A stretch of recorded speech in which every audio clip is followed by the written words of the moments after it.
주의 말씀 의지하여 깊은 곳에 금을 던져 오늘 그가 놀래 우리를 이루시는 것 보라. 주의 말씀 의지하여 안녕하십니까. 오늘도 참 귀한 날입니다. 하나님께서 날마다 우리에게 생명을 연장시켜 주시고 이 좋은 세상 살아갈 수 있도록 은혜를 베풀어 주신 건 너무 감사하지요. 계절적으로도 이제 봄이 오는 길목에 우리가 서 있습니다. 영적인 측면에서도 우리 심령 가운데 주의 은혜가 풍성히 임하는 그런 봄이 왔으면 좋겠습니다. 자, 오늘 우리는 다윗의 길과 여로보암의 길을 같이 생각해 보려고 합니다. 제 27강이죠. 세월이 좀 흘러가고 있습니다. 27강까지 왔네요. 자, 오늘 생각해 볼 주제가 뭐라고요? 다윗의 길과 여로보암의 길. 자, 오늘 주제는 길입니다. 다만 다윗의 길을 걸어갔느냐 아니면 여로보암의 길을 걸어갔느냐, 그게 이제 참 서로 갈려지는 부분이 아니겠나 생각이 듭니다. 자, 남유다와 북이스라엘의 왕들에게는 두 가지 코드가 있었어요. 코드. 세상에 그 대통령들도 보니까 자기 코드 맞는 사람을 주로 쓰더라고요. 하나님께서도 하나님과 더불어 코드가 맞는 사람, 달리 말하면 믿음의 사람, 하나님을 전적으로 의지하는 그 믿음의 사람을 쓰시는 것을 볼 수가 있어요. 그 가운데 지금까지 많은 왕들을 살펴보고 있지만 하나님과 코드가 가장 맞는 사람이라고 한다면 그 사람이 바로 다윗입니다. 다윗이 걸어간 길이 다윗의 길이고, 그 다윗의 길을 남유다의 많은 왕들이 뒤따라가기도 합니다. 그리고 하나님을 떠나서 제멋대로 행한 대표적인 인물이 여로보암이고, 그가 걸어간 길이 여로보암의 길입니다. 그리고 북이스라엘의 왕들은 하나같이 여로보암의 길을 걸어갔던 것을 우리가 알 수가 있어요. 다윗과 코드가 맞는 왕들은 다윗의 길로 걸어갔고, 여로보암과 코드가 맞는 왕들은 여로보암의 길로 걸어갔습니다. 다윗의 삶을 본받아 살아간 사람들도 있었고, 여로보암에게 악영향을 받아서 그의 길을 쫓아간 사람들도 성경 가운데 많이 있음을 우리는 발견하게 됩니다. 첫 번째, 다윗 코드, 다윗의 길로 걸어간 사람들을 살펴볼까요? 주로 남유다 왕들 가운데 있었습니다. 어떤 사람들일까요? 자, 이게 다윗이 지금 수금으로, 하프죠. 하프로 하나님을 향해 찬양하고 있는 그런 그림입니다. 역시 또 이 수금을 켜면서 지금 하나님의 법궤를 기럇 여아림에서, 그 다음에 나중엔 또 어떻게 됩니까? 오벳 에돔의 집에서 머물고 있었던 그 하나님의 법궤를 예루살렘으로 메고 올 때 너무 좋아서 춤을 추는 다윗의 모습을 볼 수가 있어요. 바로 이 법궤는 바로 하나님의 임재 상징 아니겠습니까? 하나님을, 이 법궤를 예루살렘에 모시고 오는 것은 꼭 하나님을 자기의 삶의 중심부에 모시고 오는 것 같은 아마 그런 마음가짐이 아니었겠나 생각이 듭니다. 그렇습니다. 우리 마음 중심에 하나님 모시고 사는 저와 여러분이 됐으면 좋겠습니다. 유다의 열왕들 중에 선한 왕들은 한결같이 다윗을 그들의 삶의 롤 모델로 삼았어요. 그들은 그의 조상 다윗의 길로 행하여 여호와께서 보시기에 어떻게 하게 행했습니까? 정직히 행했습니다. 어떤 왕들은 정직에다가 한마디를 덧붙이죠. 정직하고 온전하게 행합니다. 다윗 코드에 속한 인물로는 아사, 여호사밧, 아마시아, 우시야, 요담, 히스기야, 요시야 같은 인물이 있습니다. 물론 이들 가운데는 처음엔 다윗의 길을 잘 행하지만 뒤에 가면은 믿음의 길에 벗어나서 실수하고 타락하는 사람들도 물론 포함이 돼 있어요. 그러나 성경이 평가하기에 계속 다윗의 길로 걸어갔다고 성경에 나와 있는 인물들입니다. 그중 이 사람 세 사람을 유다 나라의 3대 개혁자로 평가를 하는데, 그 가운데 히스기야는 제가 이름을 밝혔습니다. 나머지 두 사람은 누구겠습니까? 여러분 강의 들으시면서 한번 알아보셔 보시기 바랍니다. 4대 왕 여호사밧입니다. 13대 왕 히스기야가 있고요. 마지막 이 사람이 이 세 사람 중에서도 가장 뛰어나다고 평가를 받는데요. 요시야 왕입니다. 16대 왕 요시야. 자, 북이스라엘 왕 중에는 다윗의 길로 행했다는 사람이 한 사람도 없습니다. 참 아쉽죠. 자, 아사가 그의 조상 다윗같이 여호와 보시기에 정직하게 행하며, 아사 왕을 얘기할 때 다윗같이 정직하게 행했다고 평가를 하고 있습니다. 여호와께서 여호사밧과 함께 하셨으니 이는 그가 그의 조상 다윗의 처음 길로 행하여 바알들에게 구하지 아니하고 오직 그의 아버지 하나님께 구하며 그의 계명을 행하고 이스라엘의 행위를 따르지 아니하였습니다. 여호사밧이 바로 다윗의 길로 행했다는 것을 얘기하고 있습니다. 히스기야, 자, 이 히스기야를 또 언급합니다. 히스기야가 그의 조상 다윗의 모든 행실과 같이 여호와 보시기에 정직하게 행하여라고 얘기를 합니다. 자, 이 사람을 지금 얘기하는데요. 이 사람이 왕위에 오를 때 나이가 8세라. 여러분, 남유다에서 가장 일찍 왕이 된 사람은 7살에 왕이 된 사람이 있었어요. 요아스라고 한 사람입니다. 배은망덕했던 사람. 여호야다 제사장 가문을 그 은혜를 많이 받았지만 오히려 나중에 그 여호야다 제사장의 아들 스가랴를 돌로 쳐 죽게 만들었던 배은망덕한 사람. 그 사람이 7살에 왕이 됩니다. 근데 그 다음에 왕이 된 사람은 8살에 왕이 된 사람이에요. 8세. 누구겠습니까? 요시아입니다. 요시아가 왕위에 오를 때 나이가 8세라 예루살렘에서 31년 동안 다스리며 여호와 보시기에 정직하게 행하여 그의 조상 다윗의 길로 걸으며 좌우로 치우치지 아니하고 아직도 어렸을 때 곧 왕위에 있은 지 8년에 그의 조상 다윗의 하나님을 비로소 찾고 제12년에 유다와 예루살렘을 비로소 정결하게 하여 그 산당들과 아세라 목상들과 아로새긴 우상들과 부어 만든 우상들을 제거하여 버리매. 다윗의 길로 걸어갔다는 것은 하나님 한 분만을 섬겼다는 얘기예요. 그래서 요시아 왕을 설명할 때 그 이전에도 그런 왕이 없었고 그 이후에도 그런 왕이 없었는데 그 마음을 다하고 뜻을 다하고 힘을 다하여 주 여호와 하나님을 사랑하며 섬겼다는 거 성경은 그렇게 표현하고 있어요. 하나님만 사랑하고 섬기니까 다른 우상들을 차마 두고 보지 못하는 거지요. 그래서 모든 우상들을 다 회파해버리고 부스러뜨려버리고 다 혁파해버리는 것을 볼 수가 있습니다. 아하스가 왕이 될 때, 자, 이 아하스 왕은 지금 선한 왕이 아니에요. 지금까지 설명했던 몇몇 왕들과 반대되는 얘기를 하고자 하는 겁니다. 아하스가 왕이 될 때 나이가 20세라 예루살렘에서 16년간 다스렸으나 그의 조상 누구와 같지 않다고요? 다윗과 같이 아니하여. 그러니까 여러분 유다 왕들을 평가할 때 믿음 좋았던 왕, 선한 왕들은 다윗의 길로 행했다고 다윗과 같이 하나님 앞에 정직했다고 그렇게 평가받는 반면에 선하지 못한 왕들을 악한 왕들을 평가할 때도 다윗의 이름이 종종 들어가요. 즉 다윗과 같지 않았다. 그렇게 평가를 하고 있는 거예요. 그의 하나님 여호와께서 보시기에 정직히 행하지 아니하고 자 다윗의 길로 행했던 사람은 하나님 앞에 정직하게 행했어요. 근데 아하스는 정직히 행하지 아니하고 이스라엘의 여러 왕의 길로 행하며 자, 이스라엘의 왕이 뭡니까? 이 북이스라엘을 얘기하는 거예요. 그러니까 여러 왕들, 여로보암이 걸어갔던 길, 아합이 걸어갔던 길, 바로 그런 길로 행했다는 거예요. 또 여호와께서 이스라엘 자손 앞에서 쫓아내신 이방 사람의 가증한 일을 따라 자기 누구를 불 가운데로 지나가게 합니까?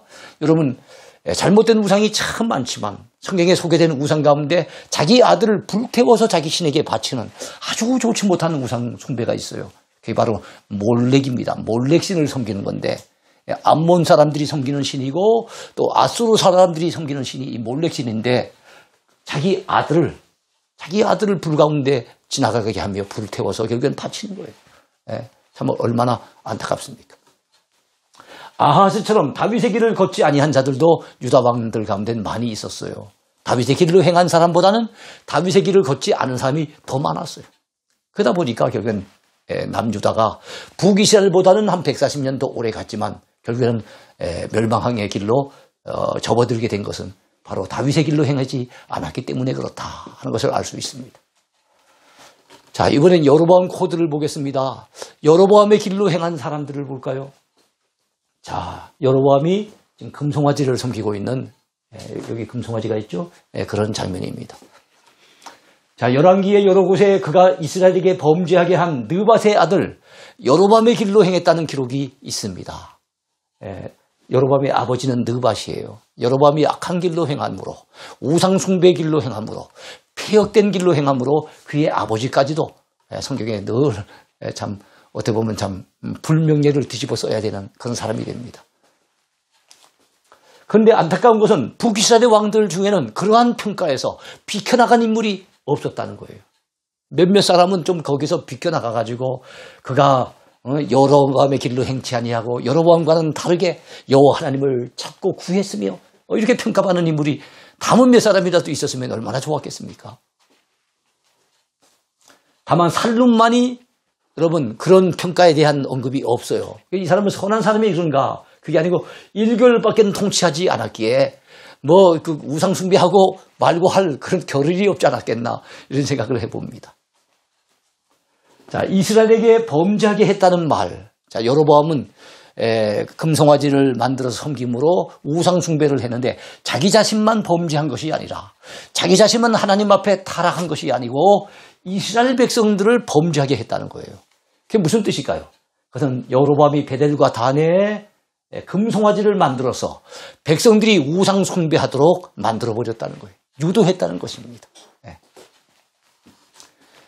바하사가 여호와 보시기에 악을 행하되 여로보암의 길로 행하며, 자, 바하사는 여로보암의 아들 나답을 죽이고 왕이 됐어요. 그러니까 여로보암 가문을 그 왕가를 무너뜨린 사람이 바하사예요. 근데 여로보암의 길로 그대로 행하는 겁니다. 여전히 우상 숭배는 그대로 행하는 거예요. 여러분, 남들에 대해서 나쁘게 얘기하고 저 물리쳐야 된다고 저런 사람 왕이 있으면 안 된다 그러고 저런 사람 대통령 삼아서는 안 된다 그러고 우리가 이제 남들에 대해서 비판을 많이 하잖아요. 저런 사람이 어떻게 목사가 되고 장로가 되냐 그러고 이러잖아요. 근데 우리는 자기를 성찰할 줄 알아야 됩니다. 남들을 비판하는 것을 좀 멈추고 나 자신을 돌아보면 나도 별것 아니다. 나도 저 사람보다 나은 것이 별로 없다. 이거를 깨달을 때 사람은 겸손해질 것이고 진실되게 회개하게 될 것이고 참된 믿음을 가지지 않겠는가 생각을 해봐요. 제가 좋아하는 시 가운데 드멜로라고 하는 분이 쓰신 그 시가 있어요. 아주 짤막한 내용입니다. 젊은 시절 나의 기도의 제목은 이것이었다. 주여, 이 세계를 변화시킬 수 있는 힘을 내게 주옵소서. 나이가 들어 중년이 되었을 때 나의 기도는 이렇게 바뀌었다. 주여, 내 가정, 내 주변 사람들만이라도 변화시킬 수 있는 그런 힘을 내게 주시옵소서. 나이가 더 들어 내 인생에 석양이 찾아왔을 때 나의 기도는 이렇게 바뀌었다. 주여, 나를 변화시켜 주옵소서. 주여, 나를 변화시켜 주옵소서. 그러면서 그 시에는 끝에 정말 의미 있는 한마디가 덧붙여집니다. 내가 진즉에 이렇게 기도했더라면 내 인생은 바뀌었으련만.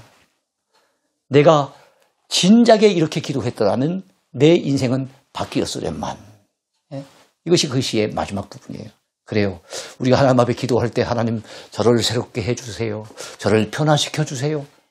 우리의 변화를 갈망하며 우리 자신이 하나님 앞에 바로 서기를 갖다 놓고서 간절히 애원하며 기도하게 된다면 아마 우리 인생은 분명히 달라질 거예요. 정말로 하나님 앞에 멋진 인생을 살 수 있고 그리고 믿음의 좋은 발자취를 남기게 될 것입니다.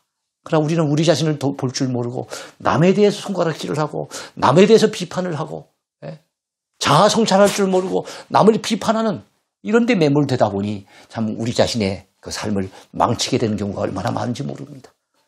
바하사 역시도 여로보암 그 가문 잘못됐다고 결과적으로는 칼부림을 해서 그래서 자기가 정권을 차지했지만 자기도 똑같이 여로보암의 길로 행하는 것을 보면서 이야, 참 안타까운 생각이 들어요. 그가 이스라엘에게 범하게 한 그 죄, 바로 여로보암이 이스라엘 백성들이 범하게 한 그 죄가 뭡니까? 우상숭배, 송아지 우상숭배했던 그 죄를 그대로 행하였더라. 이 바하사에 대해서 평가를 하는 겁니다. 오므리, 아합의 아버지 오므리입니다. 6대 왕 오므리가 여호와 보시기에 악을 행하되 그 전에 모든 사람보다 더욱 악하게 행하여 느밧의 아들 여로보암의 모든 길로 행하며 그가 이스라엘에게 죄를 범하게 한 그 죄 중에 행하여 그들의 헛된 것들로 이스라엘의 하나님 여호와를 노하시게 하였더라. 6대 왕 오므리도 역시 여로보암의 길로 행한 겁니다. 그의 아들 7대 왕 아합은 어떠할까요? 오므리의 아들 아합이 그의 이전의 모든 사람보다 여호와 보시기에 악을 더욱 행하여 느밧의 아들 여로보암의 죄를 따라 행하는 것을 오히려 가볍게 여기며 시돈 사람의 왕 엣바알입니다. 그 왕의 이름에 바알이란 그 이름이 들어간 걸 보면 얼마나 참 우상 숭배가 심했는가 하는 것을 알 수 있죠. 엣바알의 딸이 바로 아합 왕에게 시집 왔던 이세벨 왕비입니다. 이세벨을 아내로 삼고 가서 무엇을 섬겼겠습니까? 바알을 섬기던 가문에서 시집 왔으니까 그 아내의 영향을 받았으니까 바로 이 아합 왕은 바알을 섬겨 예배하게 됩니다. 나중에 바알의 딸신이라고 하는 아세라 목신도 섬기게 됩니다. 예후가 이와 같이 이스라엘 중에서 바알을 멸하였으나 예후는 아합 가문 즉 오므리 왕가를 멸망시킨 그리고 새롭게 정권을 잡은 사람이에요. 그래서 오므리 정권 달리 말하면 아합 그 가문이 열심히 섬겼던 바알신, 아세라신 다 파괴합니다. 다 제거합니다. 잘했죠. 그런데 다만 이 사람의 죄에서는 떠나지 않아요. 그게 뭡니까? 이스라엘에게 범죄하게 한 여로보암의 아들, 아니 느밧이구나. 느밧의 아들 여로보암의 죄에서는 떠나지 않는데 그 죄가 뭡니까? 베델과 단에 있는 금송아지를 섬기는 죄에서는 떠나지 아니하였더라. 예후 왕마저도 그렇게 평가를 받아요. 제가 몇 사람만 소개했을 뿐입니다. 근데 북이스라엘의 왕들은 다 하나같이 그런 평가를 받는 겁니다. 여로보암의 길에서 떠나지 않았다는 거예요. 그다음 다윗의 길과 여로보암의 길의 특징이 무엇이겠습니까? 다윗의 길은 하나님을 자기 인생의 왕으로 삼고 순종하며 걸어간 길이에요. 자기가 왕이 아닌 거예요. 내 인생의 왕을 하나님으로 모신 거예요. 내 마음속에 내 참된 왕은 하나님인 거예요. 그래서 그분이 말씀하시면 그분의 뜻이라면 순종하며 걸어갔던 길, 그것이 다윗의 길이에요. 그러나 여로보암의 길은 다르죠. 자기 마음대로 왕권을 휘두르기 위해서 하나님을 떠납니다. 스스로가 왕이 되어 제멋대로 행한 길이에요. 그가 만약에 백성들을 예루살렘으로 계속 내려가서 그래서 유월절을 지내고 안식일을 지키고 막 이렇게 하도록, 왜냐하면 그 당시에 하나님 앞에 제사하는 곳은 예루살렘밖에 없었으니까. 그리고 예루살렘은 남유다에 속했잖아요. 그 자기는 북쪽 10지파를 차지하고 있잖아요. 만약에 백성들이 계속 예루살렘으로 내려가도록 만든다면은 사람들의 여론이, 민심이 자기에게서 떠날까 봐. 그걸 못하게 하기 위해서 결과적으로는 장벽을 치고 못 내려가게 한 겁니다. 그러면서 그들에게 대신 섬길 수 있는 종교적인 대상을 만들어줬는데 그것이 바로 광야에서 그들 조상이 만들었던 금송아지인 거예요. 그러니까 어떻게 됩니까? 자기 정치적인 이득을 위해서, 자기 이득을 위해서 하나님을 쳐버린 거예요. 여러분, 우리가 나 자신의 어떤 명예에, 나 자신의 이득, 나 자신의 어떤 목적을 갖다 이루기 위해서 하나님을 섬기는 일을 갖다가 게을리하거나, 아니면 하나님께로부터 멀어지게 나 스스로를 만들거나, 아니면 내 주변 사람들을 그렇게 만들면 하나님 앞에 크나큰 죄가 된다는 것을 우리가 기억해야 됩니다. 다윗의 길은 오직 하나님 한 분만을 사랑하며 섬기는 헌신의 길이었어요. 그러나 여로보암의 길은 자기 자신의 정치적인 이득을 위해 과감하게 하나님을 버린 배신의 길입니다. 사람들은 살아가는 방식이 몇 가지 있다고 그래요. 여로보암은 무엇을 중심으로 살아가는 인물입니까? 자기 이득. 이익을 중심으로 사는 사람이 있대요. 편리를 중심으로 사는 사람이 있대요. 그리고 쾌락, 내 감정을 중심으로 사는, 내 기분을 중심으로 사는 사람이 있대요. 그리고 사명을 위해 사는 사람이 있답니다. 다윗은 하나님께서 자기에게 주신 사명이 있는 줄로 알고, 하나님의 나라, 신정국가 이스라엘에서 자기를 통해서 이루실 일이 있을 줄 알고 철저히 하나님 앞에 순종을 했던 사명 중심의 삶을 살았어요. 여로보암은 철저하게 자기 이득을 쫓아 살았던 거예요. 다윗의 길은 하나님을 믿고 의지하는 믿음의 길입니다. 그러나 여로보암의 길은 자기 스스로가 만든 우상을 숭배하도록 사람들을 유도하는 폐역의 길이었어요. 자, 이것이란 그릇 행하여 각기 제 길로 가는 것을 얘기합니다. 사람들이 그릇 행하여 각기 제 길로 갔거늘 여호와께서는 우리 모두의 죄악을 그에게 담당시키셨도다. 사람들은 양과 같이 그릇 행해서 각기 제 길로 갑니다. 이게 뭐냐? 죄라고 하는 것이, 우리는 죄의 어떤 결과에 대해서 얘기해요. 거짓말 잘하고, 남을 미워하고, 도적질하고, 간음하고, 살인하고, 이건 죄의 열매들이죠. 그러나 그 죄를 갖다 그 열매를 유발시키는 죄의 뿌리, 죄의 동기, 그건 뭡니까? 하나님을 떠나서 내 멋대로 행하는 거. 내 갈 길로 가는 거. 하나님과 상관없이 자기 멋대로 살아가는 거. 이게 죄라는 것을 우리는 잊어버리면 안 됩니다. 여로보암이 바로 그런 인물이었어요. 성경은 여로보암에 대해 그가 자기 마음대로 정했다 그랬어요. 하나님이, 여러분, 모든 이스라엘 절기는 하나님이 정해 주신 거예요. 그리고 모든 제사 어떤 방법이라든가 심지어는 뭐 법궤를 만드는 거라든가 모든 것들은 다 하나님께서 정해 주신 대로, 명하신 대로 이루어진 거예요. 그런데 절기를 자기 마음대로 정합니다. 8째 달 15째 날. 8월 15일 하면 더 빨리 들어올 텐데 이번에 성경을 좀 더 쉽게 만든다고 이랬는데 조금은 더 복잡해진 느낌도 들어요. 8째 달 15째 날 8월 15일이에요. 우리의 광복절을 하필 그 북이스라엘 백성들이 그 금송아지 섬기는 그런 절기일로 만듭니다. 그리고 이스라엘 자손을 위하여 절기로 정하고 베델에 쌓은 제단에 올라가서 분향하였더라라고 성경은 증언합니다. 자, 그렇다면 이제 나는 어느 길을 걸어갈 것입니까? 다윗의 길입니까? 여로보암의 길입니까? 지금까지 우리가 걸어온 길은 어떤 길을 걸어왔을까요? 우리가 앞으로 어떤 길을 걸어가야 하겠습니까? 길이란 그 사람의 행적과 같은 말이에요.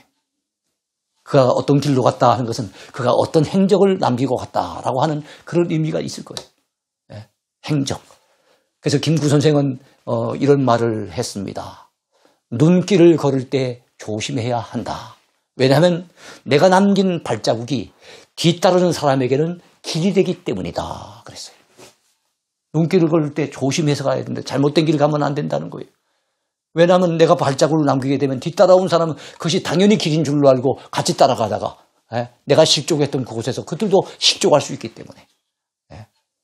그러니까 우리가 걸어가는 길이 참 중요하다. 우리 행적이 참 중요하다.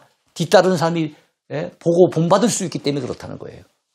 그런 얘기를 우리 백범 김구 선생이 했습니다. 영어에서 길은 삶의 방법을 의미하기도 합니다. 삶의 방법. 그가 어떤 방식으로 살아가느냐 하는 거예요. 여러분, 그 가운데 믿음의 방식으로 살았던 사람들을 구약의 16명을 히브리서 11장에서 소개를 하고 있죠. 그들의 이름 앞에는 믿음으로 아벨은, 믿음으로 노아는, 이전에 믿음으로 에녹은, 믿음으로 노아는, 믿음으로 아브라함은, 이랬고 그 사람들의 이름 앞에 믿음으로라는 수식어를 붙인 것을 볼 수가 있어요. 그들은 믿음이라고 하는 방식으로 살았다는 거예요. 하나님을 믿고 의지하면서 그들의 삶을 펼쳤다는 것입니다.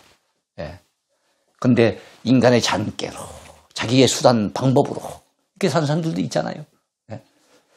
그러니까 이 길이라고 하는 건, 웨이라고 하는 것은 바로 삶의 방법을 의미하기도 합니다.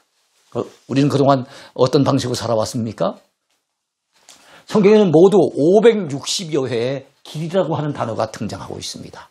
그 모든 길은 결국에는 항상 두 개 길로 갈라지는 것을 볼 수가 있어요. 시편 1편 6절에 보면은 무슨 길과 무슨 길이 있다고 얘기합니까? 의인의 길과 악인의 길이 있대요. 의인의 길, 악인의 길.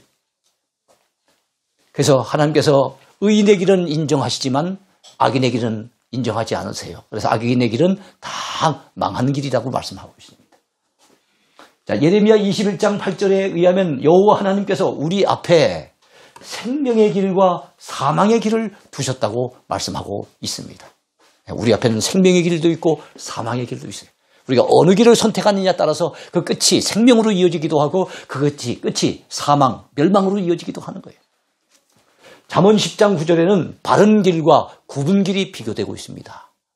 우리 믿음의 의인들은 바른 길을 걸어가야지 굽은 길로 가면 안 됩니다. 잠언 16장 25절에 보면 어떤 길은 사람의 보기엔 바른 길이라는 거예요. 애당초 굽은 길로 보였다면, 잘못된 길로 보였다면 그리로 안 가겠죠. 그런데 사람의 보기에는 그것이 꼭 바른 길 같은데 필경은 결국에는 그 길이 무슨 길이 됩니까? 사망의 길이 되는 경우가 많이 있다는 거예요. 그러면 여러분, 내가 보는 눈으로 봤을 때 이게 좋은 길이다, 이 길을 걸지 말고 성경이 말씀하는, 하나님께서 우리에게 원하시는 그 바른 길을 걸어가야 되는 거예요. 우리가 그동안은 하고 싶은 일 하면서 살아왔어요. 그러나 앞으로는 해야 할 일을 위해서 살아가야 됩니다. 우리가 그동안은 걸어가고 싶은 길을 걸어왔어요. 그러나 적어도 앞으로 우리의 남은 생만은 걸어가야 할 길을 걸어가야 되는 거예요. 그게 무슨 길이겠습니까? 사명의 길이죠. 네? 예수님께서는 멸망으로 인도하는 분은 그 길이 넓다 그랬어요. 그러나 이곳으로 인도하는 문은 그 길이 좁고 협착하다고 했습니다. 어디로 인도하는 문입니까? 바로 생명으로. 그렇습니다. 우리는 넓은 길로 가지 말고 좁은 길로 갑시다. 넓은 문을 추구하지 말고 좁은 문이라 할지라도 그 길이 생명의 길이라면 그 문으로 들어가야 될 줄로 믿습니다. 요즘 코로나 때문에 참 어려움을 당하고 이러다 보니까 사람들의 참 그 눈길이 따갑게 느껴질 때 있잖아요. 교회 간다고 예배 드리러 간다고 좋지 못한 모습으로 그런 눈길로 우리를 바라보는 사람이 얼마나 많습니까? 또 직장에 가면은 예배 갔다 왔다고 교회 갔다 왔다고 얼마나 또 사람들이 참 닥달을 합니까? 그런 가운데 우리가 믿음 지키기가 결코 쉽지 않지만 사람들 눈길을 갖다가 따라서 쉬운 길로 욕 안 먹고 사람들한테 박수 받을 수 있는 그런 넓은 길을 잠깐만 추구하면 안 됩니다. 코로나뿐만 아니죠. 앞으로도 우리에게 항상 넓은 길, 넓은 문이 손짓할 거예요.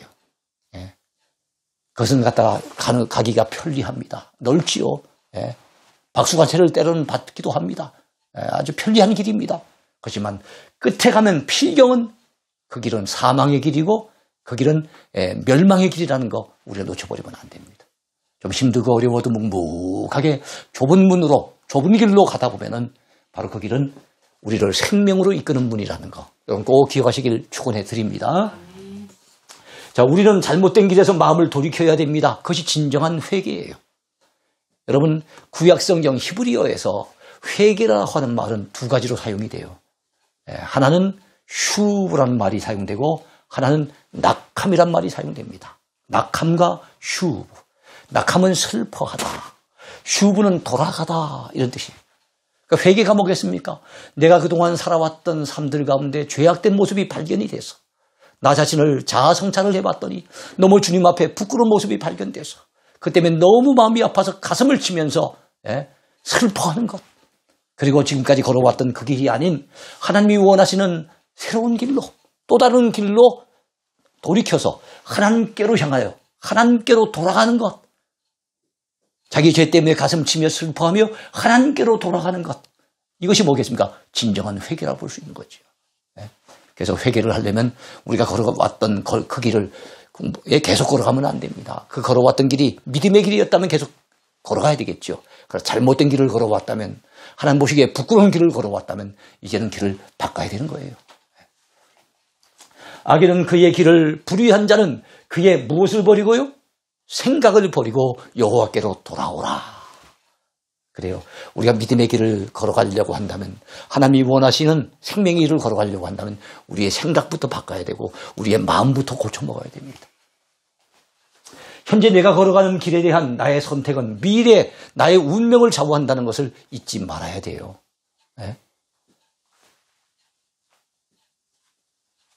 하나님께서는 내가 생명과 사망과 복과 저주를 내 앞에 두었은즉 너와 내 자손이 살기 위하여 생명을 택하라 이렇게 말씀하셨어요. 그렇습니다. 우리가 어느 길을 택할 것이냐가 우리의 미래 운명이 갈라지게 된다는 거, 판가름이 나게 된다는 거 기억을 해야 됩니다. 미국에서 있었던 일입니다. 이제 남북전쟁이 이제 끝이 났어요. 남북전쟁이 끝난 지 얼마 되지 않은 때에 그 무렵에 군 생활을 잘 마치고 이제 제대해서 집에 돌아가는 두 청년이 있었습니다. 두 젊은 청년이 걸어가는데 그 가운데 한 친구와 또 다른 친구에게 얘기를 합니다. 여보게 이제 뭐 제대도 했고 기분 좋으니 우리 술 한잔 어떤가? 술 한잔 하고 가세. 그래가지고 여러분 그 옆에 있는 친구도 역시 합세하려고 마음을 먹고 있었는데 그때 저쯤에서 들려오는 종소리. 바로 예배당의 종소리였어요. 교회 종소리였습니다. 자, 그 종소리를 들으면서 그 예배당 쪽을 바라봤는데 그 예배당 벽에 큰 글자로 뭐라고 써있는가 하면은 죄 삭슨 사망. 죄 삭슨 사망이라고 하는 말이 확연하게 눈에 확 들어왔어요. 한 청년이 거기에 마음에 큰 감동을 받고 도전을 받습니다. 아이고, 내가 지금 술 먹으러 갈 때가 아니구나. 하나님 은혜로 그냥 제대하고 참 이렇게 참 무사히 고향길로 돌아가게 됐는데 이제는 교회 가서 잠깐 기도하고 해야 되겠다 싶어가지고 그 친구는 다른 친구의 제안을 뿌리치고 교회로 향하게 됐고 또 다른 청년은 저 친구 참 같이 술 한잔 했으면 좋았을 텐데 하면서 투덜거리면서 혼자 술집으로 향했습니다. 세월이 흘렀습니다. 30여 년의 세월이 흘렀어요. 미국에서 대통령 선거가 있었습니다. 22대 대통령을 뽑는 선거가 있었는데 그 선거의 결과 여러분 신문에 큼지막한 글자로 클리블랜드 대통령 당선, 클리블랜드 대통령 당선이라고 하는 큰 글자에 대문짝만한 글자로 그 신문이 갖다 발간이 된 거예요. 신문이 온 나라 곳곳에 전달이 되는데 어느 감옥 속에도 이 신문이 한 장이 전달이 됩니다. 여러분 그 신문의 제목을 보고서 그 신문을 붙들고 부들부들 떨면서 신문을 읽고 있는 한 사람이 있습니다. 누구겠습니까? 바로 클리블랜드의 친구입니다. 대통령에 당선된 사람은 그날 죄의 삭은 사망이요라고 하는 뚜렷한 그 말씀을 갖다 읽고서 교회를 향해 갔던 사람이고 한 사람은 자기가 고집했던 대로 술집을 향해 가던 그런 사람이었어요. 두 사람의 길이 서로 갈렸는데 30여 년이 지났더니 한 사람은 미국의 22대 대통령이 되죠. 그럼 나중에 24대 대통령을 한 번 더 하게 됩니다. 그리고 한 사람은 여러분 끔찍한 죄를 지어서 감옥에서 감옥살이를 하고 있는 신세가 되어졌으니 이 두 사람의 운명이 그날 어떤 선택을 했느냐에 따라서 30년이 지나니까 확연하게 달려든 것을 우리는 알 수가 있어요. 선택이 중요합니다. 순간의 선택이 10년을 좌우한다는 냉장고 광고도 있었습니다만은 사실 순간의 선택이 얼마나 중요한지 몰라요. 인생의 성공은 속도가 아닙니다. 제가 늘 우리 성도들에게 강조하고 있는 거지만 인생의 속도는 남들보다 먼저 진급하고 먼저 성공하고 그다음에 먼저 더 좋은 집으로 이사가고 이 속도가 아니라 내가 어느 방향을 향해 가고 있는가. 인생의 성공은 결국 방향에 의해서 좌우가 돼요. 방향에 달려 있습니다. 여러분 지금 걷고 있는 방향이 바른 방향인지를 잘 살펴보시기 바랍니다. 독일 속담에 보면 이런 말이 있습니다. 길을 잘못 들었는데 달리기만 하면 무엇하리요. 빨리 막 달린다고 되는 문제가 아니에요. 가야 될 길로 가야 되는 것인데 길을 잘못 들렸는데 막 달려간다고 무슨 의미가 있겠습니까? 그러므로 속도도 중요하지만 더 중요한 것은 방향이에요. 인생의 성공은 사람에 의해 좌우되는 것도 아닙니다. 하나님의 손에 달려있죠. 그래서 잠언 말씀에 이런 말씀이 있습니다. 사람이 마음으로 자기의 길을 계획할지라도 그의 걸음을 인도하시는 이는 여호와시니라. 자기의 미래의 길, 자기의 나아갈 길을 나름대로 계획할 수 있죠. 그러나 그의 걸음을 하나님이 인도하신다는 사실을 놓쳐버리면 안 됩니다. 하나님은 오늘도 우리의 길을 주목하고 계십니다. 우리가 어느 길을 걸어가야 할까요? 그는 사람의 길을 주목하시며 사람의 모든 걸음을 감찰하시나니 행악자는 숨을 만한 흑암이나 사망의 그늘이 없느니라. 욥기에 보면 그런 말씀이 나와 있어요. 그렇습니다. 오늘 우리는 다윗의 길과 여로보암의 길, 왕정시대 서로 확연하게 다른 인생을 살았던 두 사람의 길을 살펴봤고 그들이 눈길에 남긴 발자국처럼 그들이 남긴 발자국은 뒤따라갔던 사람에게 어떤 사람은 다윗을 본받아서 그리로 가게 만들었고 어떤 사람들은 느밧의 아들 여로보암을 본받아서 그 악한 길로 가도록 그렇게 만들었어요. 우리가 지금 어떤 발자국을 남기느냐 대단히 중요한 일입니다. 사랑하는 성도 여러분, 사랑하는 동역자 여러분, 우리 모두 내 뒤따라오는 후배들에게 그리고 내 믿음의 다음 세대를 위해서 우리가 믿음의 묵직한 발자국을 남겨야 되지 않겠습니까? 우리 모두 다윗의 길로 걸어가서 하나님 앞에 정직하고 온전하게 살아가는 저와 여러분 모두가 되기를 소원합니다. 오늘 강의 여기까지입니다. 감사합니다.